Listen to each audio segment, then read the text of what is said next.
প্রিয় বন্ধুরা, কেমন আছেন? আশা রাখি ভালো। আজকে আমি একটা অবাক করা তথ্য দেব। সেটা হচ্ছে যে জান্নাতটাই পৃথিবীতেই ছিল। জান্নাতটা বা স্বর্গটাই পৃথিবীতে ছিল বলে বলেন কি? তাই নাকি? তাহলে তো এই যে আমরা যে এত পরিশ্রম করলাম, দিন রাত 24 ঘন্টা কেটে কেটে, তাই না? কখনো নামাজ, কখনো রোজা, কখনো হজ, কখনো জাকাত, কখনো দান, কখনো খয়রাত, তাই না? নামাজ পড়তে পড়তে কপাল ছুলে ফেললাম, তাই না? মাজার হাড্ডি ব্যথা করে ফেললাম, তাইলে সেটা আপনার ব্যাপার। আপনার ভিতরে হয়তো প্রচণ্ড লোভ আছে ওই হুরের প্রতি, মানে জান্নাতে যে হুর, তারপরে পাখির মাংস, মান্না সালোয়ার প্রতি হয়তো আপনার প্রচণ্ড লোভ, তাই না? এরকম তো বিষয়টা। তো জান্নাতটা পৃথিবীতেই ছিল, এমনকি জান্নাতের চেয়েতেও সুন্দর এই পৃথিবী। কে বলেন কি? আরও অবাক করে দিলেন? হ্যাঁ, আরও অবাক করে দিলাম। কারণ কি জানেন? ওই জান্নাতে শুধুমাত্র 72টা হুর আর কিছু আঙ্গুরের বাগান, এরকম কিছু বাগান টাগান আছে, আর এই তো নদী আছে 2টা। কিন্তু পৃথিবীতে নদী আছে হাজার হাজার, পৃথিবীতে হাজার হাজার নদী আছে, আর গাছ আছে লক্ষ লক্ষ প্রজাতির গাছ আছে। তার মানে কি পৃথিবীটা জান্নাতের চাইতে সুন্দর। চলুন এই বিষয়ে ব্যাখ্যা করি, ভালো লাগবে, তাই না? আমরা চলে যাব বই, আমরা যখন বইয়ের পৃষ্ঠা উল্টাই তখন আমরা শুরু করি একদম উপরে বাম থেকে শুরু করি না? ঠিক আমি একটা গোটা পৃথিবীর একটা বইয়ের পৃষ্ঠার মতো আপনাদের সামনে তুলে ধরব। আমরা যদি যাই, আমেরিকার একদম উত্তরে, অর্থাৎ রাশিয়ার রাশিয়ার পশ্চিম উত্তর আর আমেরিকার উত্তর, তো আলাস্কাতে যাই, তাহলে সেখানে দেখতে পারবো এক ধরনের দৃশ্য। সেখানে শুধুমাত্র বরফ, বরফ গলা পানি, ভাল্লুক, সালেমান ফিশ, তাই না?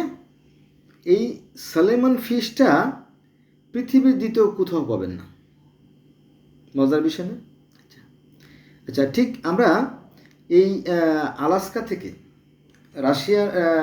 রাশিয়ার যে পশ্চিম অঞ্চল বা আমেরিকার উত্তর অঞ্চলে যে আলাস্কা থেকে আমরা চলে আসবো Greenland, Ireland, Norway, Russia, Ukraine, এই সমস্ত অঞ্চলে, তাই না? তো এখানে এক ধরনের হরিণ আছে, বিশাল আকারে গরুর মতো বড় বড় হরিণ আছে, রেইনডিয়ার।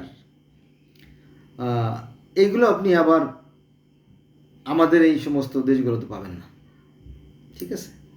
আবার রাশিয়ার সাইবেরিয়া অঞ্চলে হাজারো রকমের পাখি, কটার কথা বলবো বলেন, তাই না? হাঁস পাখি, বালি হাঁস, রাজহাঁস, খয়রা পাখি, কালেম পাখি, তারপরে সারস, সরালি, হ্যাঁ, বক, অক, হরেক রকমের হাজারো পাখিতে কলকাকলিত মুখর সেই রাশিয়ার সাইবেরিয়া অঞ্চলে। পৃথিবীর মধ্যে সবচেয়ে বেশি প্রকারের পাখি সেখানে আছে।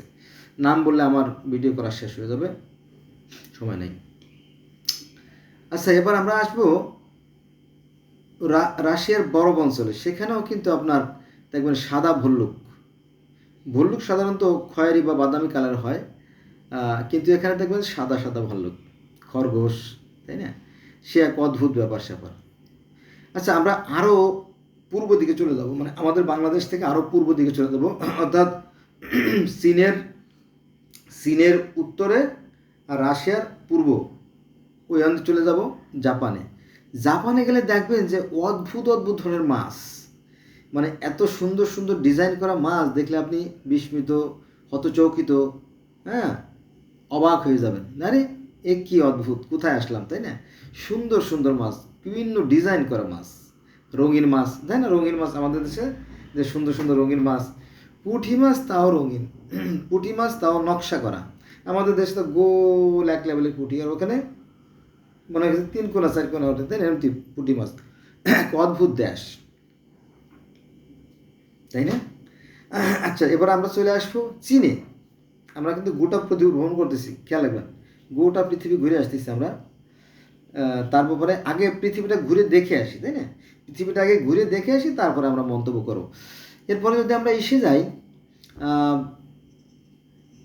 চীন চীন চীন এবং রাশিয়ার মাঝামাঝি যে জায়গাটা পাহাড়ি জায়গা, পাহাড়ের যে খাদ, যে গর্ত, এই গর্তে আবার এক প্রকার মাছ আছে যেটা অনেকটা মাগুর মাছের মতো, কিন্তু তার আবার হাত পার মতো আছে, হাত আছে। এটা বলে সালেমান্ডা। কি বলে? সালেমান্ডা। এর আগে কিন্তু আলাস্কার কথা বলছিলাম সালমন ফিশ, আর এটা হচ্ছে সালেমান্ডা, একটু ভিন্ন। এটা আবার ভিন্ন মাছ। এগুলো পাহাড়ের যে গর্ত, নিচে পানির মতো, ওর মধ্যে থাকে। আচ্ছা, আবার এই রাশিয়ার যে পাহাড়ি অঞ্চল, রাশিয়া তো সব বরফ না, বিশাল সাম্রাজ্য, তো এর কিছু পাহাড়ি জায়গা আছে দক্ষিণে বা চীন ঘেঁষা, এই সমস্ত পাহাড়ে এবং চীনের কিছু পাহাড়ে এক প্রকার পাহাড়ি ছাগল বাস করে। এই ছাগলের মধ্যে আছে আবার কয়েকশো প্রজাতির। কি সাংঘাতিক, তাই না? বানরের মধ্যে আছে কয়েকশো প্রজাতির। কুমিরের মধ্যেও প্রজাতি আছে, ব্যাঙের মধ্যেও আছে, প্রত্যেকটা প্রাণীর মধ্যে আলাদা আলাদা প্রজাতি আছে। কিন্তু মুসলমানরা বলে না, এই প্রজাতি আমরা রাখবো না, সব বিনাশ করে শুধুমাত্র একটা প্রজাতি রাখবো, কাঁঠাল গাছ। কারণ কি, কাঁঠাল গাছে বড় বড় কাঁঠাল ধরে আর ভিতরে রসালো ফল, তো এটা আর কি। আর সারা পৃথিবীতে থাকবে গরু, আর কোনো প্রাণী থাকবে না। কারণ কি, কুরবানির সময় গরুটা আমাদের প্রয়োজন হয়। কেমন বিষয়, তাই না? যাক, এটা সৃষ্টির বিপক্ষে চলে যায়, মানে সৃষ্টিকর্তার যে সৃষ্টি তার বিরুদ্ধে চলে যায়, তারপরেও তারা সেটা চায়। কেন চায় আমি জানি না। যাও, যেটা বলছিলাম, তো এই যে চীনের যে পাহাড়ি অঞ্চলগুলো, তো এখানে আবার একবার পাহাড়ি ছাগল আছে, তারপরে আবার পাহাড়ি বাঘও আছে। মজার বিষয়, তাই না? এটা আর কি। তারপরে চীনে গেলাম আমরা, তাই না? চীনে আলারা কিন্তু আমাদের মতো যে ইলিশ মাছের জন্য পাগল না। সেখানে মানে তেলা পোকা থেকে শুরু করে টিকটিকি, সাপ, নেউল, যত রকমের প্রাণী আছে, এই প্রাণীগুলোকে তারা ফেলে দেয় না। অর্থাৎ আমরা যেমন মরলে কোনো প্রাণী বাড়ির আশেপাশে বা রাস্তায় ফেলে দেয়, দুর্গন্ধ হয়, পরিবেশ নষ্ট হয়, কিন্তু তারা সেই পরিবেশ নষ্ট করে সেটা তারা খেয়ে ফেলে এরকম চীনেরা। যাক, এভাবে হয়তো পরিবেশ তারা পরিষ্কার রাখে, অথবা পরিবেশের ভারসাম্য বজায় রাখে, একটা কিছু হবে আর কি। আচ্ছা, এবার আসেন আমরা চলে যাব কোরিয়া, এগুলো বাদ দিলাম। অস্ট্রেলিয়া চলে যাবো। অস্ট্রেলিয়া তো আমাদের বাংলাদেশের এখান থেকে আমরা যদি দেখি, তাহলে পূর্ব বাংলাদেশ থেকে পূর্ব দক্ষিণ কোণায়, তাই না? এই অঞ্চলে আছে আপনার অস্ট্রেলিয়া। তো অস্ট্রেলিয়াতে আবার ক্যাঙ্গারু আছে, যেটা পৃথিবীর অন্য কোনো রাষ্ট্রে নেই, জানেন তো? অস্ট্রেলিয়াকে বলা ক্যাঙ্গারু দেশ। তারপরে সেখানে আছে আপনার ডেঙ্গু, প্লাটিপাস, আরও জীবজন্তু ভরা, বিচিত্র সব জীবজন্তু, কোয়েলা। যাও, তো এই হলো বিষয়, যা পৃথিবীর অন্য কোথাও নাই। এবার আমরা আমাদের বাংলাদেশের এখানে চলে আসলাম, ভারত, এই অঞ্চলে আসলাম। তো বাংলাদেশের কথা বলতে গেলে ভারতের কথা বলতে হয়, কারণ ভারতের পেটের ভিতরে তো বাংলাদেশ। তো সেখানে আপনার দেখবেন যে এক প্রকার ব্যাঙ আছে, বড় বড় ব্যাঙ, 25 কেজি 30 কেজি ওজনের ব্যাঙ। এটা কোথায় পাইছেন? আপনি খালি মিথ্যে কথা কন। না, মিথ্যে কথা বলার চেষ্টা করি না আর কি। তো আপনি যদি বাজারে যান, বাজারে বা হাটে, গ্রামগঞ্জে বিভিন্ন জায়গায় ঘুরেন, তাহলে দেখবেন যে এক প্রকার অসাধু ব্যবসায়ী আছে, ওরা ওই ব্যাঙের যে মাথা, ওই মাথা থেকে খানিক কেটে কেটে তাবিজ বানায় দেয়। আসামের কট ব্যাঙ, এই ব্যাঙ সাধারণ ব্যাঙ না, বিশাল আকারের ব্যাঙ, গুলি করে মারা লাগে, বা অনেকে মিলে মারা লাগে আর কি, সাংঘাতিক। তো এত বড় ব্যাঙ পৃথিবীর অন্য কোথাও নাই, তাই না?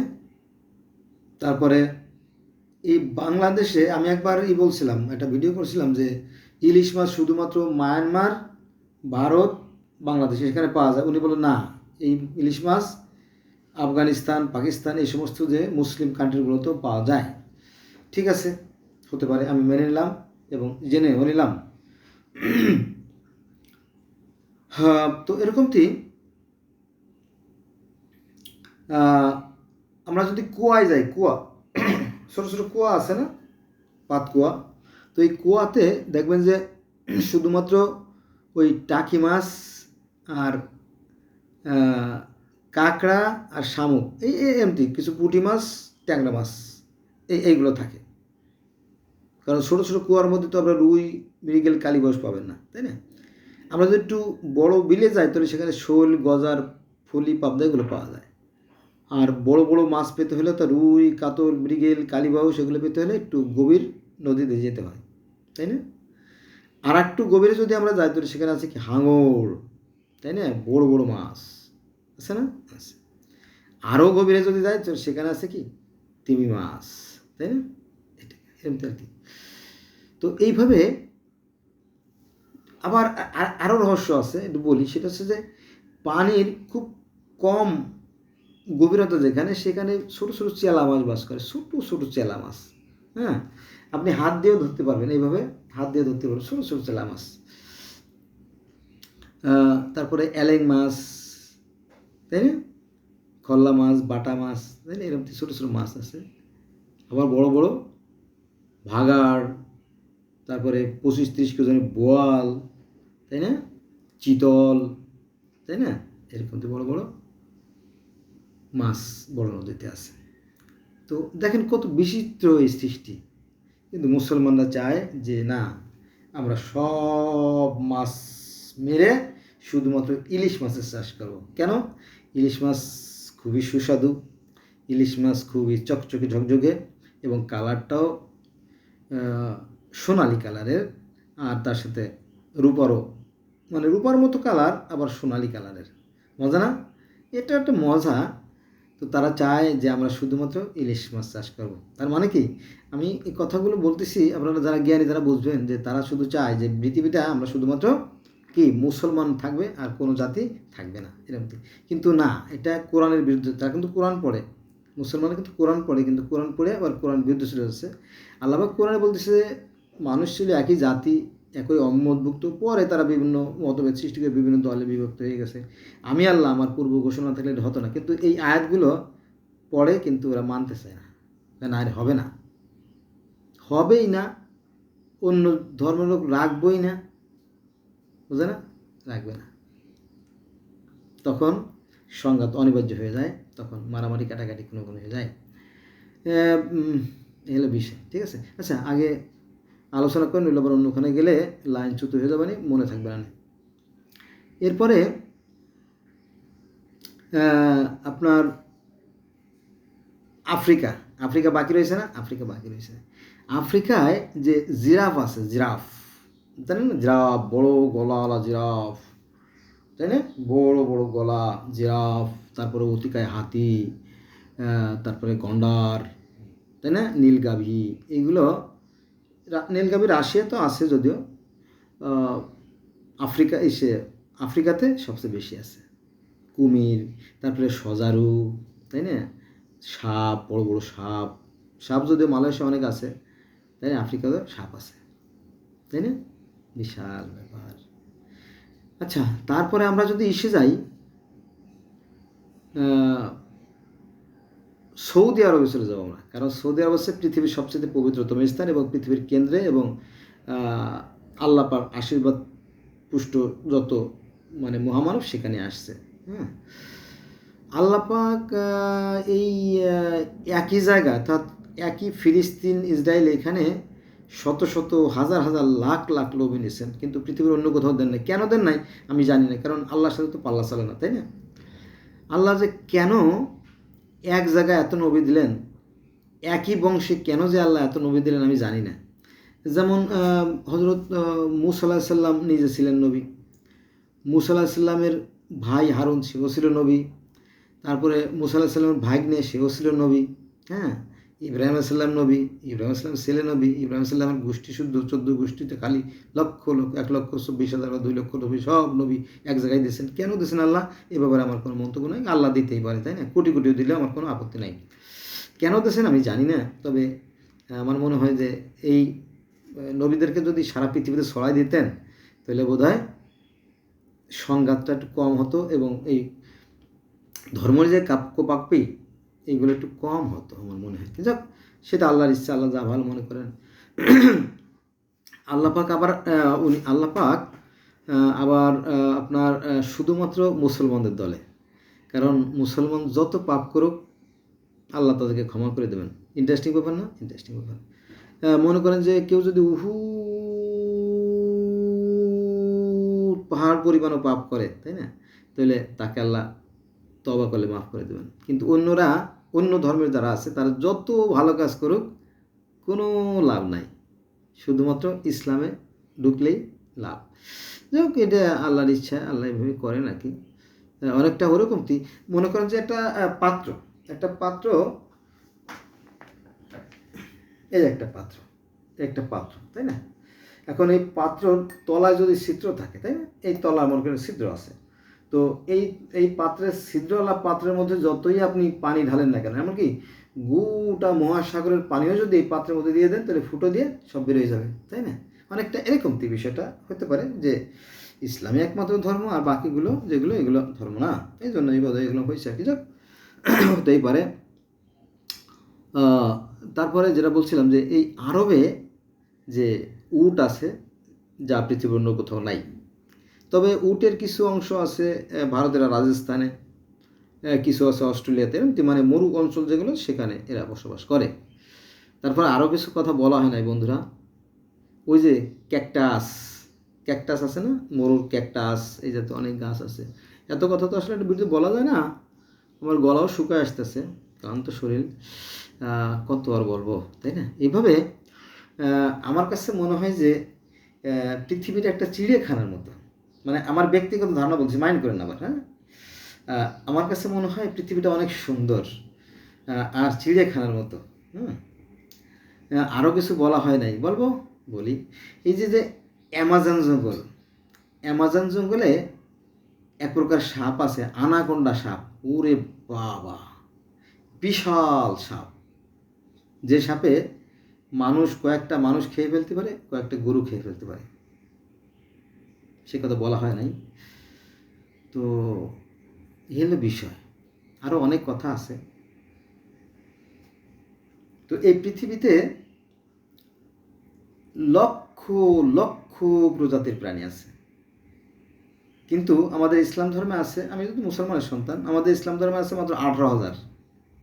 আমাদের ইসলাম ধর্মে আছে 18,000 মাখলুকাত, আর সনাতন ধর্মে আছে 84 লক্ষ প্রজাতির, 84 লক্ষ প্রজাতির প্রাণী। আর বিজ্ঞানীরা বলছে না, একটু বেশি আছে, 99 লক্ষ প্রজাতির প্রাণী পাওয়া যাচ্ছে পৃথিবীতে।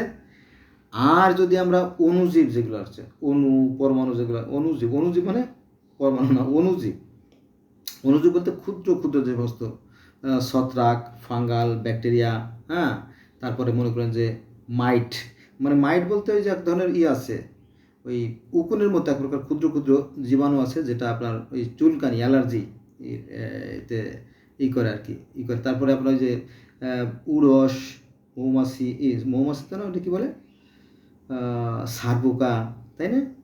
পিঁপড়ে তো আছে, পিঁপড়ে আছে 50,000 প্রজাতি, বলতে গেলে সর্বনাশ, দিন শেষ, তাই না। পিঁপড়ের মধ্যে আবার কয়েক প্রকার আছে।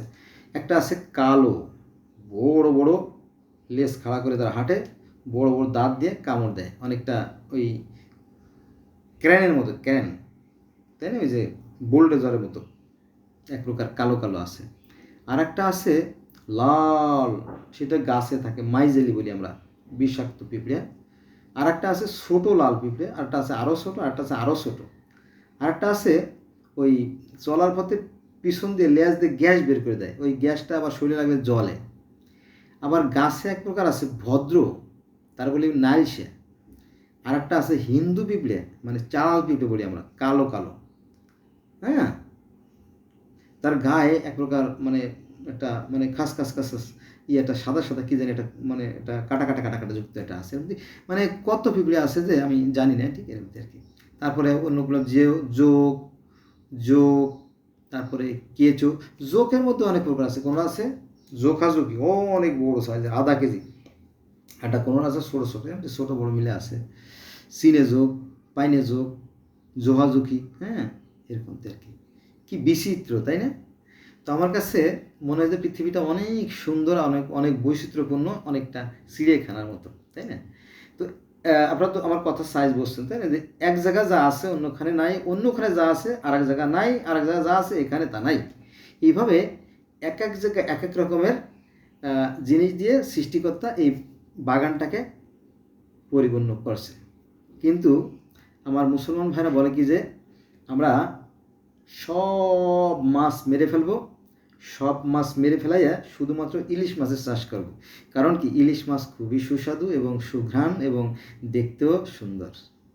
আর পৃথিবীতে আমরা শুধুমাত্র কাঁঠাল গাছের চাষ করব, কারণ কি কাঁঠাল গাছের ফলটা খুব রসালো, মিষ্টি আর দেখতেও হলুদ বা লাল বর্ণের। শুধু তারা এটা চায়। কেন চায় আমি জানি না। আমার কথা বোঝেন নাই? তো ভাঙ্গাই বলতে হবে। ওই যে ভাই বলে ভাঙ্গাই বলতে হবে।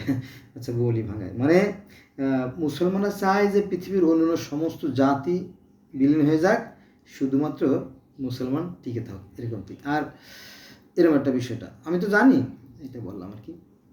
অবশ্য সব ধর্মের লোকই চায় যে তার ধর্মটা বড়।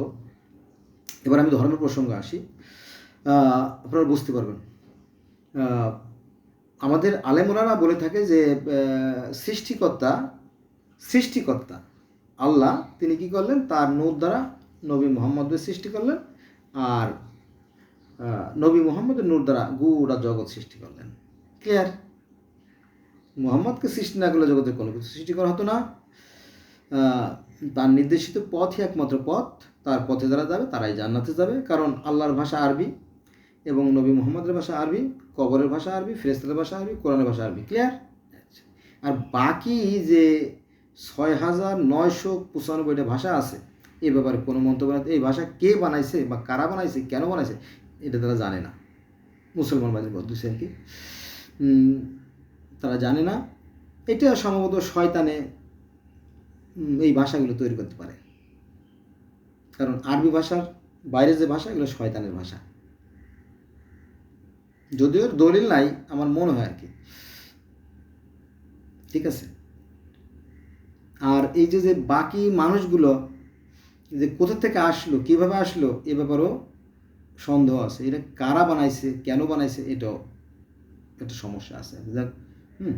তো মুসলমানদের দাবি হচ্ছে যে আমাদের নবীকে সৃষ্টি না করলে কোনো কাউকে সৃষ্টি করা হতো না, তার নির্দিষ্ট পথে একমাত্র পথ, আমরা শুধু জান্নাতে যাব। কিন্তু সমস্যা বাঁধাইছে সনাতন ধরেন এরা সমস্যা বাঁধাইছে। তারা বলতেছে যে আমাদের শ্রীকৃষ্ণ স্বয়ং ভগবান, তিনি মানুষের জীবন প্রণালী অর্থাৎ জীবনযাপন কীভাবে করলে সুন্দর হবে জীবন, সেই পদ্ধতি শিখিয়ে দিয়ে আবার তিনি স্বর্গলোকে চলে গেছেন। ঠিক আছে? তো তার নির্দেশিত পথই একমাত্র পথ, তার পথ অনুসরণ করলে আমরা স্বর্গে চলে যাব। এক ঝামেলা। ওদিকে আবার ওই যে ইসরায়েল ফিলিস্তিন যে খ্রিস্টান, তারা বলতেছে যে আমাদের নবী ঈসা আলাইহিস সালাম হচ্ছে ঈশ্বরের পুত্র, স্বয়ং ঈশ্বরের পুত্র। It is not a simple matter. অতএব অন্যের পুকুরের শৈল মাছ দেখে তোমার লাফায় কী লাভ? এটা তো আমাদের পুকুর। তার মানে কি, হযরত ঈসা আলাইহিস সালাম হচ্ছে আল্লাহর পুত্র। অতএব স্বর্গীয় যে জমি জমা, স্বর্গ তো একটা ল্যান্ড, তাই না? তো এগুলো তো খ্রিস্টানদের। অতএব মুসলমানরা বা হিন্দুরা লাফায় কোনো লাভ নাই। জান্নাতে গেলে একমাত্র খ্রিস্টানরাই যাবে। কারণ ওই যে ঈসা বা যিশু নবী হচ্ছে ঈশ্বরের একমাত্র পুত্র। বোঝা গেছে? এবং তিনি রক্ত দিয়ে, কিন্তু রক্ত মূল্য দিয়ে, অর্থাৎ রক্তের বিনিময়ে তিনি জান্নাতকে খরিদ করে নিয়েছেন। এই 4টিখানি কথা, এত সস্তা। মানে 71-এর মুক্তিযুদ্ধ যেমন আমরা দেশ স্বাধীন করছি রক্তের বিনিময়ে, 30 লক্ষ শহীদের বিনিময়ে, অনেকটা ওরকমটি ঈসা আলাইহিস সালামের রক্তের বিনিময়ে তিনি জান্নাতটা ক্রয় করে নিয়েছেন তার যারা অনুসারী তাদের জন্য। এবং এই যিশুর নির্দেশিত পথই একমাত্র পথ, মুক্তির পথ। একটা কথা বলে বলতেই গেছি, সনাতন ধর্মে একটা কথা আছে যে একবার রাম নামে যত পাপ করে, জীবের কি সাধ্য আছে তত পাপ করে। মানে রাম নাম এতই পবিত্র, এতই পুণ্য যে একবার রাম নাম নিলে মানে সমস্ত গুনাহখাতা মাফ হয়ে যায়। এইরকম কথা আমাদেরও আছে, ইসলাম ধর্মে আমাদেরও আছে, নাই তা না। সেটা হচ্ছে যে একবার যদি কেউ খালেস নিয়েতে তওবা করে, তার যাবতীয় সমস্ত গুনাহ মাফ হয়ে যায়। আবার হজে গেলেও মাফ হয়ে যায়, হ্যাঁ। আবার 30টা রোজা থাকলেও মাফ হয়ে যায়। এরকম তো অনেক অপশন আছে, যাক একটা অপশনে ঢুকে এলে হয়। অপরদিকে ইহুদিরা বলতেছে যে কী ব্যাপার, তোমরা তো লাফাও কেন? লাফায় তো কোনো লাভ নাই। কেন? জগতে গোটা পৃথিবীতে শাসন করার মতো যোগ্যতা শুধুমাত্র আমাদেরই আছে, এবং আল্লাহ পাক সৃষ্টিকর্তা এলা এই ক্ষমতা আমাদেরকেই দিয়েছেন। বলে কই পাইছেন? বলে কে তুমি জানো না? ওই যে আমাদের নবী মোজেস অর্থাৎ মুসা আলাইহিস সালামকে ওই যে তুর পাহাড়ে আল্লাহ পাক নিজে হাতে যে পুস্তক দিছে, তাওরাত দিছে, তোরা, এটা তো আমাদের। ও তাই তো। এবং সৃষ্টিকর্তা যিনি ঈশ্বর গড, তিনি নিজে খোদাই করা পাথরে এভাবে নখ দিয়ে আল্লাহ পাক নিজে হাতে নখ দিয়ে ওই যে 10 কমেন্ডমেন্টস, যেটা আর কি কোরআনেও আছে এই কথা, এটা দিয়েছিল কারে? সেই ইহুদি নবী মোজেসকে অর্থাৎ মুসাকে। অর্থাৎ তারা বলে যে আমরাই একমাত্র সৃষ্টিকর্তার পছন্দের মানুষ, আমরাই শুধু জান্নাতে যাব। তার মানে কি, মুসলমানরা বলে শুধু আমরা জান্নাতে যাব, আর হিন্দুরা বলে যে শুধু আমরা জান্নাতে যাব, খ্রিস্টানরা বলে শুধু আমরা জান্নাতে যাব, আর ইহুদিরা বলে শুধু আমরা জান্নাতে যাব। বোঝা গেছে? এখন বাকি রইল 4টে তো বললাম, তাই না? হিন্দু, মুসলিম, ইহুদি, খ্রিস্টান, আর একটা ধর্ম বাকি আছে। কোনটা বলেন তো? বৌদ্ধ ধর্ম। বৌদ্ধ ধর্ম দিচ্ছে কী ব্যাপার, তোমাকে এত হাসি হাসি লাগতেছে, তোমরা সবাই জান্নাতে যাবা, আর আমরা বুদ্ধরা আমরা কি বসে বসে মশা মারবো? কেন কেন কেন বলো, শোনো, জান্নাতে গেলে শুধুমাত্র বৌদ্ধ ধর্মের মানুষই যাবে। কেন কেন জানো না? আমাদের অষ্টমার্গ কী জিনিস আমি তো জানি না। হ্যাঁ রে বোকা, অষ্টমার্গ 8টা সত্যের পথ। কর্ম সত্য, চিন্তা সত্য, সব কিছু সত্য। আমরা জীবের হত্যা করি না, তখন আবার একটু মনটা কেমন নরম হয়ে যায়, তা তো ঘটনা তো সত্যি, তাই না? আর বৌদ্ধরা একটা জিনিস বিশ্বাস করে যে সৃষ্টিকর্তা সম্বন্ধে তারা কোনো কথা বলে না। এটাও কিন্তু বিজ্ঞানসম্মত এবং এটা কোরআনের সাথে মিলে যায়। কারণ কি জানেন? কোরআনে বলা হয়েছে যে সৃষ্টিকর্তাকে চর্মচক্ষু দ্বারা দেখা সম্ভব না। অতএব গৌতম বুদ্ধ তাকে দেখেন নাই, কথা কিন্তু সঠিক। তার মানে বৌদ্ধ ধর্মের সাথে কিন্তু কোরআনের মিল আছে। এটা আছে সূরা আনামের 103 নম্বর আয়াতে, যে মানুষের চর্মচক্ষু দ্বারা সৃষ্টিকর্তাকে দেখা সম্ভব না। সূরা আনাম আয়াত নম্বর 103। আবার সূরার 51 নম্বর আয়াতে বলা হয়েছে মানুষের এমন কোনো সাধ্য নাই যে সরাসরি আল্লাহ পাককে দেখে, অতএব আল্লাহকে দেখা সম্ভব না। বোঝা গেছে বিষয়টা? আবার যদি আপনি সূরা নূরের 35 নম্বর আয়াত দেখেন, তো সেখানে আল্লাহ হচ্ছে জ্যোতিময়। তাহলে 3টে পয়েন্ট। এবার 4র্থ পয়েন্ট হচ্ছে মিরাজ। যখন নবী মুহাম্মদ সাল্লাল্লাহু আলাইহি ওয়াসাল্লাম মিরাজে গেলেন, তখন তাকে জিজ্ঞাসা করা হয়েছিল আপনি কি আল্লাহকে দেখেছেন? তা বলল যে না, আমি আল্লাহকে দেখি নাই, তবে আলো দেখেছি। কেমন আলো দেখেছেন? বলে 70,000 পর্দার ভিতর থেকে একটা আলো দেখেছি। এটা হচ্ছে যারা আহমদে মুসলিম জামাত তাদের মতামত। কিন্তু আমাদের দেলোয়ার হোসেন সাঈদী বলল না, তিনি সরাসরি আল্লাহকে দেখেছেন। এবং মুসা আলাইহিস সালাম যেমন ওই যে তুর পাহাড়ে বা তোয়া পর্বতে বা সিনাই পর্বতে আল্লাহকে দেখার পরে যে অজ্ঞান হয়ে পড়ে গেছিল, আমাদের নবী মুহাম্মদ সাল্লাল্লাহু আলাইহি ওয়াসাল্লাম কিন্তু অজ্ঞান হয়ে পড়ে যান নাই। এটা অবশ্য মিথ্যে কথা। এইভাবে ধর্ম নিয়ে চলছে বাড়াবাড়ি, কিলেকিলি, মারামারি, খুনোখুনি, ঠিক আছে? অথচ অথচ অথচ অথচ সৃষ্টিকর্তা পৃথিবীর প্রত্যেকটা প্রাণীকে সমানভাবে ভালোবাসেন এবং প্রত্যেকটা প্রাণীকে তিনি ভালো মন্দের জ্ঞান দিয়েই সৃষ্টি করছেন। হ্যাঁ, এটাই 100% সত্য। পৃথিবীতে যত মাছ আছে, এই যে নীল দেখছেন না, এসব সাগরের, এটা সাগর। পৃথিবীতে যত মাছ আছে ক্ষুদ্র থেকে বৃহৎ প্রত্যেকের সৃষ্টিকর্তা জ্ঞান দিয়ে দিছে। পৃথিবীতে যত পাখি আছে, কীট পতঙ্গ আছে, সবাই আল্লাহ জ্ঞান দিয়ে দিছে। প্রত্যেকটা জীবকে সৃষ্টিকর্তা জ্ঞান দিয়ে দিছে, তারা আপন মনে জীবনযাপন করে। কিন্তু আমরা মানুষেরা এই ধর্ম নিয়ে বাড়াবাড়ি করে মারামারি, কোপাকুপি, খুনাখুনি করি। বোঝা গেছে? হ্যাঁ, আর এই জন্য আমি প্রায় যে একটা কথা বলি, আপনারা হয়তো অনেকে মাইন্ড করেন যে এই মানুষের প্রতি মানুষের যে হিংসা, মানুষের প্রতি মানুষের যে বিদ্বেষ এবং মানুষের প্রতি মানুষের যে ঘৃণা, এই ঘৃণা থেকেই মূলত ধর্মের সৃষ্টি। বোঝা গেছে বিষয়টা? এটা আসুন আমরা এই ঘৃণা, বিদ্বেষ, ঘৃণা, হিংসা, বিদ্বেষ, ঘৃণা আর কি, এগুলো সব আমরা মন থেকে জেলে ফেলে দিয়ে আমরা মানুষ হই। মানুষ হওয়াটা চারটিখানি কথা নয়, খুব কঠিন বিষয়। কারণ মানুষ হতে গেলে মানবিক গুণাবলী অর্জন করতে হয়, তিল তিল করে, বিন্দু বিন্দু করে মানবিক গুণাবলী অর্জন করে তবেই মানুষ হতে হয়।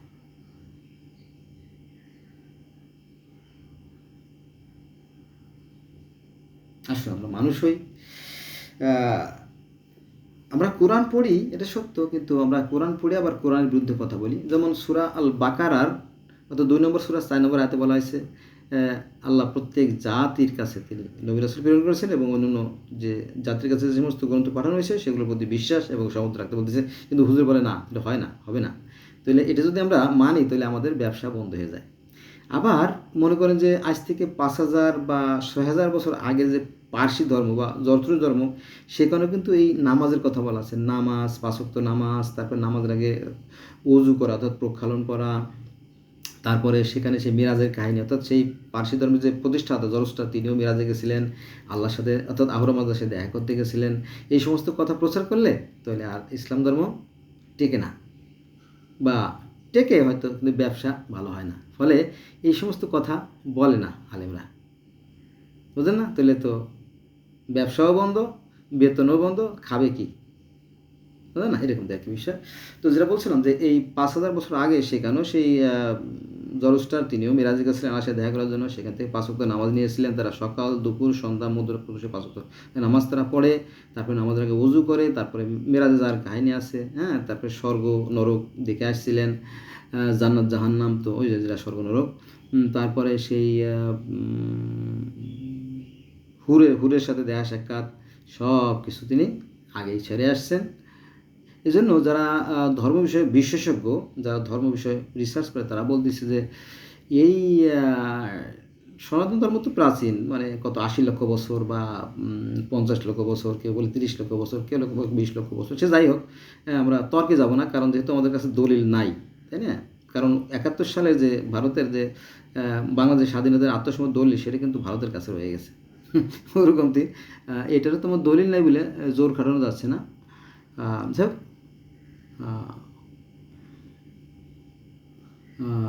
আজ থেকে 13,000 বছর আগে ওই যে ওইটা রাবণ এবং রামের যুদ্ধ হয়েছিল।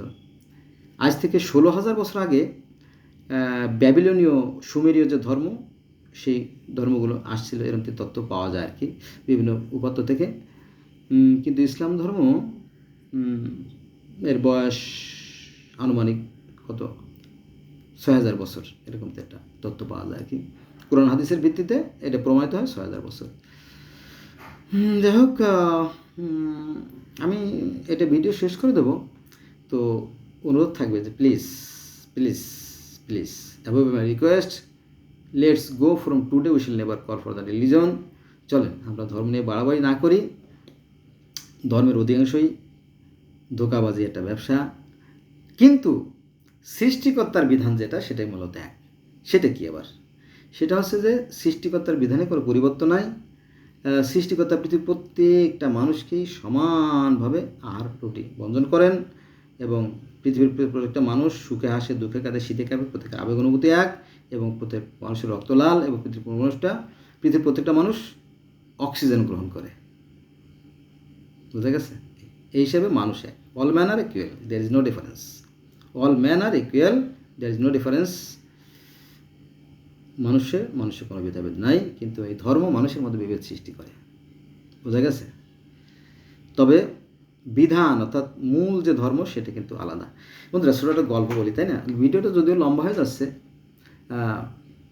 একবার এক লোকের অপারেশন হলো, মানে শরীরের নিচের অংশে অপারেশন হলো। অপারেশন হওয়ার পর থেকে সে যখন প্রস্রাব করতে বসে, তখন তার একটা পা কুকুরের মতো উঁচু হয়ে যায়, বাম পাটা কুকুরের মতো উঁচু হয়ে যায়। কী রে? পরে আবার যখন প্রস্রাব করতে বসে, তখন কুকুরের মতো পাটা উঁচু হয়ে যায়।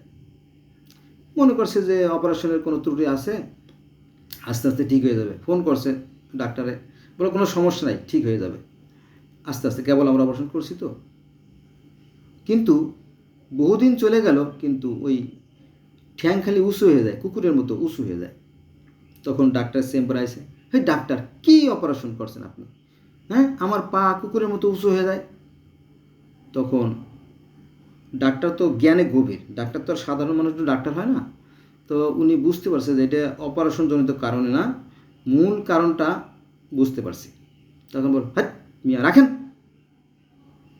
আপনার কুকুরের ঠ্যাং। হ্যাঁ, আপনার জানই বাঁচত না, আপনি তো মারা যাইতেন মিয়া। কুকুরের মতো ঠ্যাং উঁচু, একটু ঠ্যাং উঁচু হইলে ক্ষতি কি? আর তো আপনার সারাদিন তো ঠ্যাং উঁচু হইতেছে না, খালি যখন পুটসাপ পায়খানা করবেন তখনই তো একটু উঁচু হয়, তাই না? হ্যাঁ জি, কিন্তু এটা সমস্যা কি? এভাবে আপনাকে বেঁচে থাকতে হবে। কেন কেন কেন ডাক্তার সাহেব, কেন এভাবে বেঁচে থাকতে হবে কুকুরের মতো ঠ্যাং উঁচু করে? হয় যে মিয়া, আপনাকে যখন অপারেশন করতে গেলাম, আমরা তো 5 তলা অপারেশন করছি, তাই না? হ্যাঁ 5 তলায়। আপনার নিচতলা থেকে ট্রলিতে ঠেলে আমরা সিঁড়ি দিয়ে উপরে নিয়ে গেলাম। তো বলো যে তারপরে বলে আমরা যখন আপনার অপারেশন করতে যাব, তখন ওই জানালা দিয়ে এক কাক ঢুকে হঠাৎ করে আপনার যে অন্ডকোষের যে বিসিটা আছেন ওইটা নিয়ে চলে গেছে। তারপরে তখন তো আপনি মারাই যান। আমরা কি এটা তাজা মানুষ ধরিয়া তার অন্ডকোষ কাইটে আপনার লাগাই দিতে পারি? রক্তের গ্রুপ নাই, তারপরে আপনার এ নাই সে নাই, এটা তাজা মানুষ ধরলে তো আমরা সবাই মামলা খাবো, সবাই জেলে যাব। তারপরে তারপরে আমরা কী করবো? তাজা মোটা একটা কুকুর দেখে ওই কুকুর ধরে আনছি আমরা। কুকুর ধরে আনে তারপরে সেই কুকুরের যে অন্ডকোষের বিসিটা ওইটা আপনার বেশি সেটিং করে দিছি, পরে আপনি বেঁচে গেছেন, নইলে তো আপনি মারাই যেতেন। তারপরে তারপরে কি? ওই কারণেই তো আপনার ওই ওই যে ঠ্যাং কুকুরের মতো উঁচু হয়ে যায়। ওই কুকুরের অন্ডকোষটা লাগাই দিচ্ছে আপনার অন্ডকোষের সাথে। ও তাই। তো এই গল্পটা কেন বললাম জানেন? পৃথিবীতে যত বড় বড় খুনোখুনি হয়েছে এই ধর্ম নিয়ে। ওই যে আগে বলছি যে এই ধর্মমূলক জন্ম হয়েছে হিংসা বিদ্বেষ ঘৃণা থেকে, কিন্তু সৃষ্টিকর্তার বিধানে কোনো পরিবর্তন নাই। আমি এর আগে বলছি বারবার, এবং আমি অসংখ্যবার হাজারবার বলে যাব, যদি কেউ মাইন্ড করেন তাহলে আমার কিছু করার নাই। দেখবেন যে সৃষ্টিকর্তার বিধানে কোনো পরিবর্তন নাই। তিনি সমানভাবে একটা সূর্য থেকে, তাই না, আলো দেন, একটা চাঁদ থেকে কিরণ দেন, একই বাতাস, একই অক্সিজেন।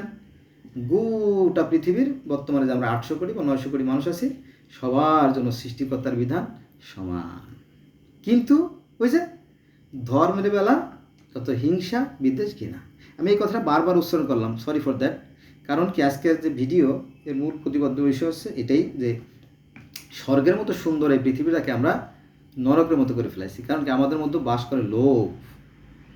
এই মানব জন্ম কিন্তু বড় সার্থক জন্ম। এমন মানব জন্ম আর হবে না, বারে বারে আর আশা হবে না, বারে বারে আর আশা হবে না।